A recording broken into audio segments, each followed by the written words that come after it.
Саламатсыздарбы, урматтуу студенттер. Бүгүн биздин ата мекендин тарыхы, медицинанын тарыхы предметинен лекциябызды баштайбыз.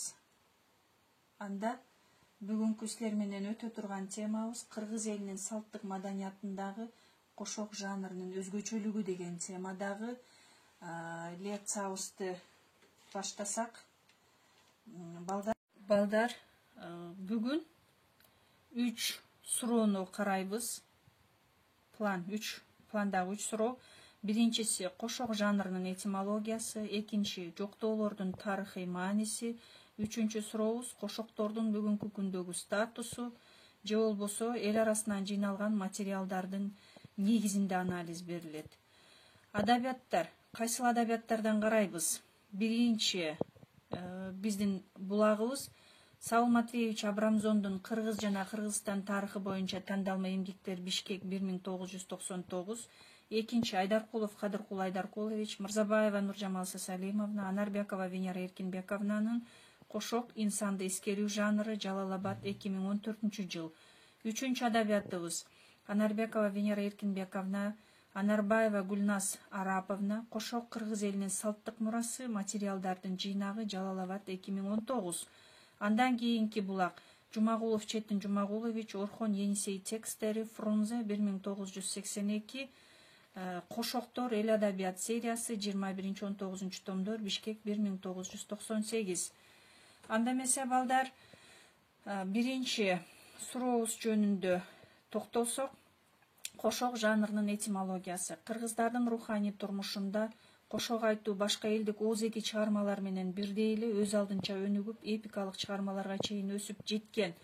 Демек балдар, кыргыз элинин жашоосунда мына мисалы силер деле көпчүлүк мезгилде жоктоо, кошок деген сөздөрдү угуп келген учурларыбыз көп эле болгон. Аны билебиз, эми ошонун этимологиясындагы илимий анализ жасайбыз. Кошок жанры эл арасында айтылып, сакталып, ар кандай курактагы адамдарга айтыш болгондо, анын сөөгүн жерге коюу үрп-адаттары менен бирдикте ый менен жоктолгон жана кыз узатуу салтында да айтылып келген. Демек балдар, эмне экен? Кыргыздардын руханий турмушунда кошоктор айтылып келгендиги тууралуу сөз болуп атат. Ошондой эле кошок ырлары канчанчы кылымдан баштап изилдене баштады?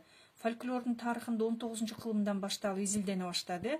Алгач ал башка жанрлардын катарында Мифтаков, Рахматуллин, Богданова, Тайгөрөңов, Бектенов, Байжиев, Таштемиров, Мусаев, Закиров, Артыкбаев, Акматалиев, Игембердиева, Токомбаева сыяктуу фольклор таануучулар изилдешкен. Ошондой эле бул слайдтагы сүрөт, бул жерде жалпы эле ошол кошокчулардын сүрөтүн бергенге аракет жасадык. Кошок сөзүнүн этимологиясы деп жана айттык. Мына эми ошол эмнени түшүндүрөт? Илимий анализ берели, балдар. Кошок сөзү кош жана ок деген эки сөздөн куралган. Кош сөзү ар түрдүү мааниде колдонулуп келет. Биринчи маанисинде бирөө менен коштошуу дегенди билдирсе, экинчисинде кошок каза тапкан, өлгөн адамдарды же болбосо бойго жеткен кыздарды күйөөгө узатууда кыз жөнүндө ый аралаш ыр жамак менен коштоп ырдоо деген маанини колдонулат. Ошондой эле бул сүрөттөгү эки апа бул Алай районундагы белгилүү кошокчулар, Сармогол айылындагы. Кыргыз элиндеги ыйлап сыктоо деген сөз мына тарыхый маалыматтарда Алтай элинде дагы кошок ырлардын болгондугу сыгыт деп аталарын Суразаков өзүнүн Алтай фольклор деген китебинде берет. Бирок бүгүнкү күндө эл арасында сыгыт ырлары айтылбай калган. Байыркы түрк тилинде сыкта, сыкыт, сыгыт, өксүп, боздоп ыйлоо, ыйлоо деген сөздөрдөн, ошондой эле кыргыз элинде дагы ыйлап сыктоо деген сөздүн түп маңызы сакталып калгандыгын көрүүгө болот да. Ал эми бул китеп болсо Суразаковдун Алтай фольклор деген китеби. Кийин кошуп көрөсүң. Ал эми байыркы түрк сөздүгүндө төмөнкүдөй мааниде катталгандыгын байкадык. Кошук ыр менен жазылган аңгемелүү сюжеттүү чыгарма, ок, алка, аябай мактоо, капку, капа, кайгы, убайым, күйүт, аза, кәккүр, кайгылуу, күйүттөнүү, кейүү, куса болуу, капалануу. Жок. Биринчи, өлгөндө эске алуу ырым-жырымдар, мисалы аш берүү сыяктуу. Жок ашы, аш өлгөн кишиге берилген аш. Жок чу.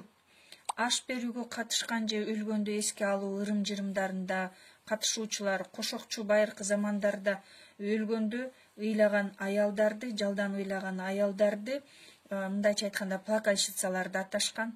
Кийинки маанисинде жокла, ашты уюштуруу, ыйлоо, кошо ыйлоо, жокал, жок болуп житип кетүү, өлүү жок болуу, кыйроо дегенди түшүндүрөт. Демек, жокто өлгөн адамдын жакшы жактарын эскерип, кошок кошуп ыйлоо, өлгөндө эскерип кейүү, кайгыруу кылганын айтып жоктоо деген мааниде.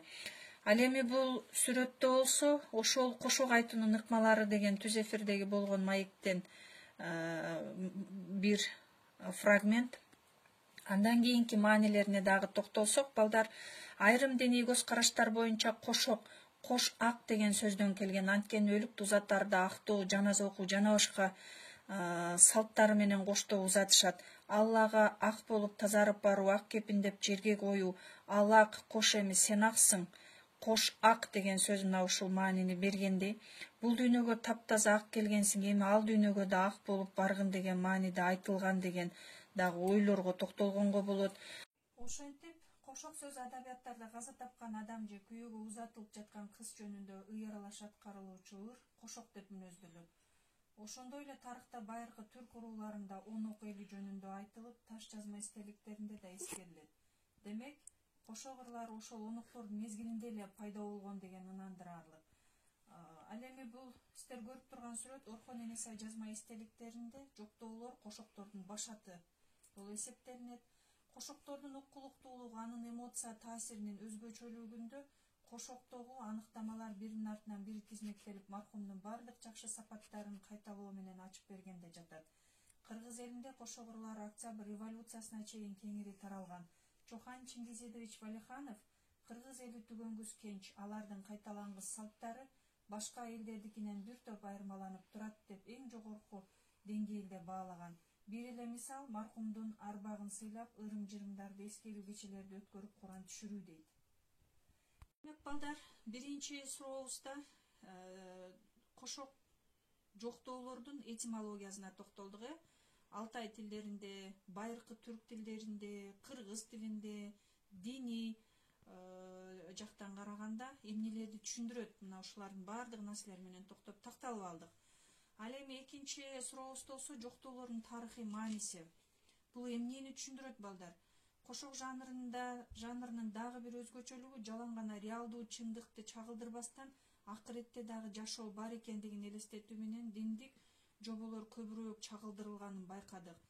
Белгилей кетсек, биздин замандын 7-8 кылымдарына таандык болгон байыркы түрктөрдүн мүрзөлөрүнүн башына коюлган таш эстеликтер, Орхон Энесай жазма эстеликтериндеги жазуулар мына бул дагы кошоктордун алгачкы башаттары деп айтсак болот экен. Ошондой эле азыркы учурда дагы ошол көрүнүштү кайталаган бейит үстүнө коюлган таш эстеликтерде инсандын өмүр баяны же ага арналган чакан ыр саптары жазылган фрагменттерди жолуктура алабыз. Ошондой эле биздин байкоолорубузга караганда өлүм түшүнүгү башка мазмунда. Айрылдым, бөлүндүм, ат дегенең учту, булут болду, киргек болду деген формада берилет бул Орхон Энесай жазма эстеликтеринде. Ал эми бул сиздер менен көрүп турган Күлтегиндин статуясы. Мисалы, Күлтегин жок болсо, көбүңөр баарыңар өлмөкчү элеңер.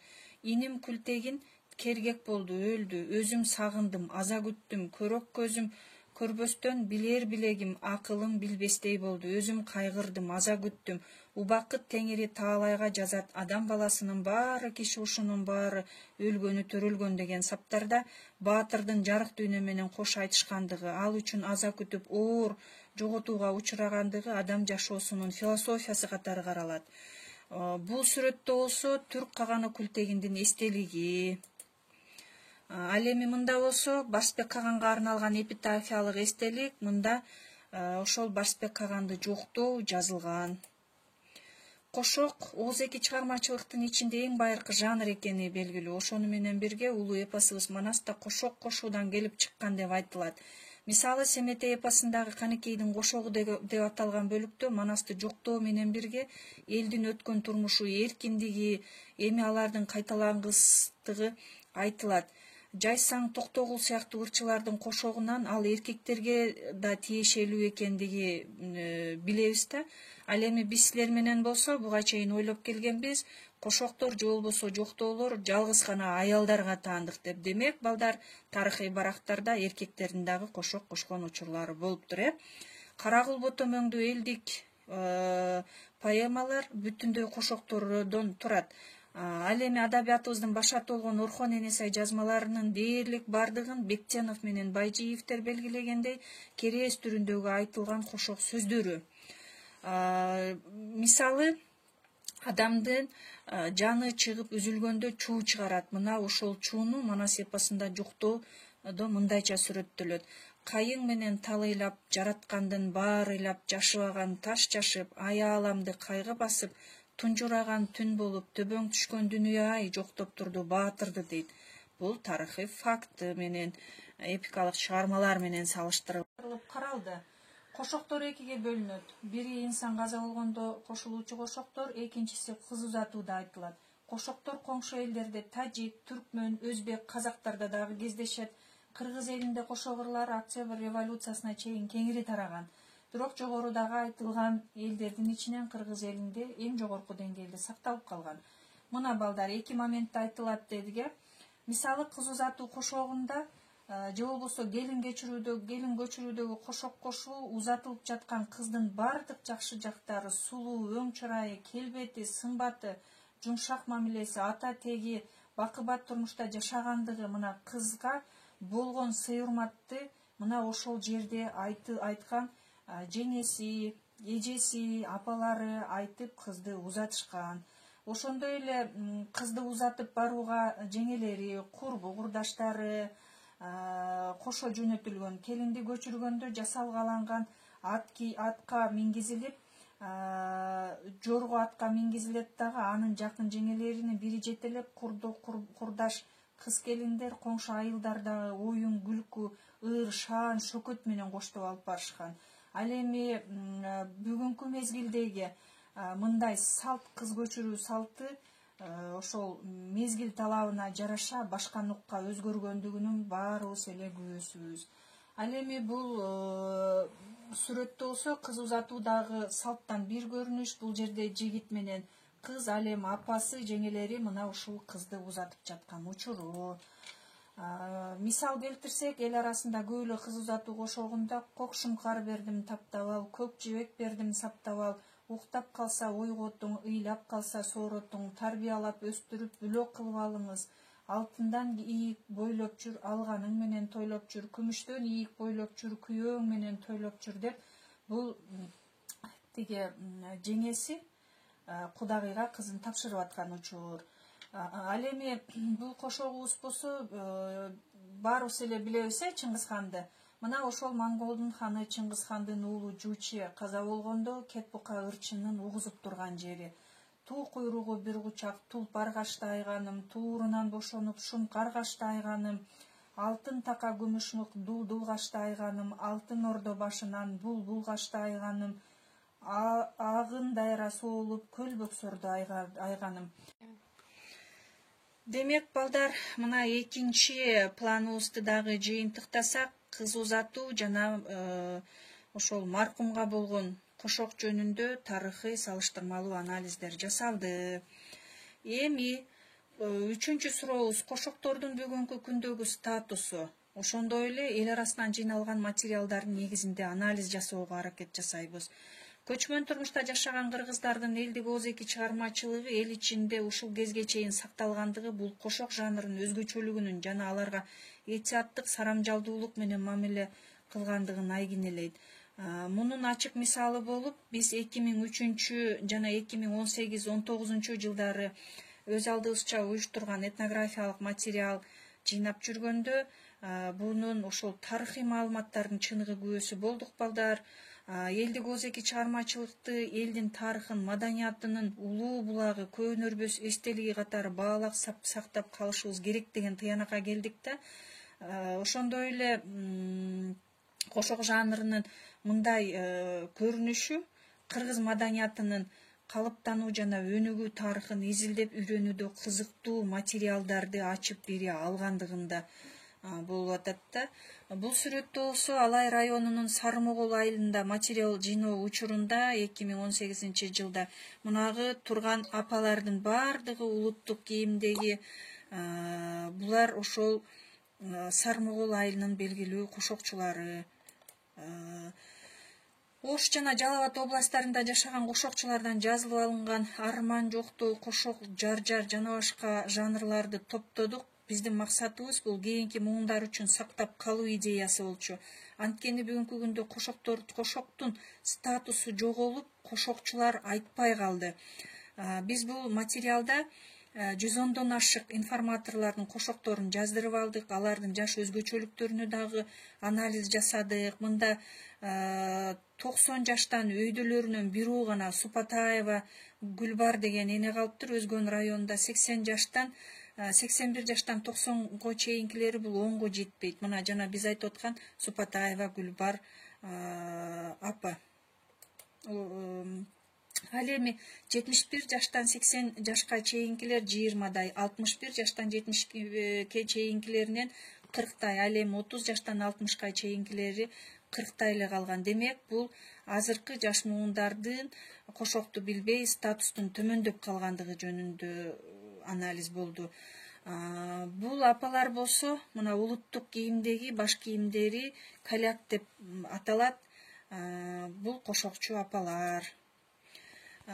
Балдар, мына ошол биз өзүбүз жыйнаган материалдар менен дагы тааныштырууну туура көрдүк. Мында Өзгөн районунун Өстүрүү айылынын Абдуллаева Райкандын кызына таалим-тарбия берген кошогунда барган жерде эрте тур кызым, күн чыкканча жатпагын кызым, үйгө кирип чыкканда кызым, эшикти катуу жаппагын кызым, болор болбос сөз уксаң кызым, бизге келип айтпагын кызым, артылтып камчы салдырба кызым деп айтылат. Мында бир аз мазмундук тарабынан өзгөрүп, бул мындай кошоктун нукуралуулугу буга чейинки айтылып келген тарыхый маалыматтардан бир аз өзгөчөлөнгөндүгүн байкоого болот. Ал эми бул сүрөттө көрүп тургандай Сарымогол айылындагы Каляк тобунун кошокчулары.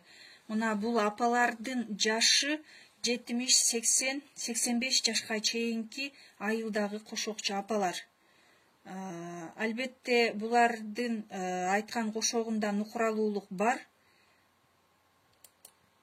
Ошондой эле атага айтылган кошоктон да мисал келтирсек, Аксы районунан алтындан гана күрөк күрөгөн, баяттам ай деле күлүксүрөгөн, күмүштөн гана күрөк күрөгөн, менин болгонум атам күн деле күлүксүрөгөн, катыраңкы эле булак башына карагер кулун байлаган, карагер гана кулун энесин кара эле жорго минип айдаган деген кошок сабында болсо, бул атасынын сайапкер болгондугу жөнүндө айтат. Бул жерден да кошоктун бир аз нукуралуулугун байкоого болот. Ал эми бул сүрөттө болсо, кошок жанрын съемка жасоо учурунда мында биз эл арасынан топтоп келген материалдарды, тексти, оону сакталып калды дагы. Мына бул актрисалар, белгилүү актрисалар ушул кошокту айтышты. Информаторлордон материал жыйноо мезгилинде бул болсо отурган Байбиче 93 жаштагы ошол Ташмияшевдин жазуучунун эжеси болот экен. Бул Папанда турат бүгүнкү күндө. Бул жыйнактарга токтоло турган болсок, мына эл ичиндеги топтолгон материалда бул биринчи жыйнагыбыз кошок инсанды эскерүү жанр. Бул 2003 жылдан 2014 жылга чейинки жыйналган материалдардын бардыгы ушул жыйнакка кирди. Ал эми бул кошок кыргыз элинин салттык мурасы материалдардын негизинде деп аталган бул экинчи жыйнагыбыз болсо, бул 2018 жылдагы Ош, Жалал Абад областтарынан жыйналган материалдардын жыйнагы болуп эсептелинди. Демек, балдар, бүгүнкү өтүлгөн сабагыбыз силер менен кыргыз элинин болгондо дагы 19 жана 20 кылымдагы кыргыз элинин салттык маданиятындагы болгон өзгөчөлүктөр жана бүгүнкү күндөгү кыргыз маданиятындагы өзгөрүүлөр, анын ичинде кошоктордун мисалында карадык балдар. Себеби бул теманын уникалдуулугу кыргыздардын салттык маданияты кылымдар бою сакталып келген. Бүгүнкү күндөгү кошоктун статусу төмөндөп, кыргыз элинин барктуу, нарктуу салт санааларын өзүбүздүн урпактарга өткөрүп берүү бул ата бабанын салты, мурасы деп билебиз. Мына балдар, ошентип модернизацияланган коомдогу салттык маданияттын өзгөргөндүгү, нукралуулуктары жөнүндө силер менен 3 пландын негизинде карап, өзүбүздүн сабагыбызды жыйынтыктадык.